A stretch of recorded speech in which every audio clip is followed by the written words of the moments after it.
বাগুন দাদি, তাহলে আজকে একটা মন্ত্র শিখাও। এই তোরা হাগা বন্ধ করার মন্ত্র জানোস? না।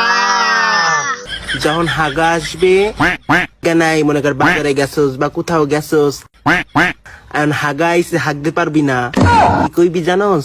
কি করমু? হাগা আইসে বাগা আইসে, আগাইছে বাগাইছে, 3 বিটা চোর আইসে, 3 বিটা চোর আইছে, হাগা পলা পলা। আগা পলা পলা। হাগা আইসে বাগা আইসে, 3 বিটা চোর আইসে, ওয়াগা ফলা ফলা। আগাইছে বাগাইছে, 3 বিটা চোর আইছে, ও হাগা পলা পলা। হাগা আইসে বাগা আইসে, 3 বিটা চোর আইসে, ওয়াগা ফলা ফলা। আগাইছে বাগাইছে, 3 বিটা চোর আইছে, ও হাগা পলা পলা। 3 বার কইলে হাগা চলে যাবে। আগা চলে যাবে। এইটা হলো হাগা পালানোর মন্ত্র, বুঝাচ্ছা?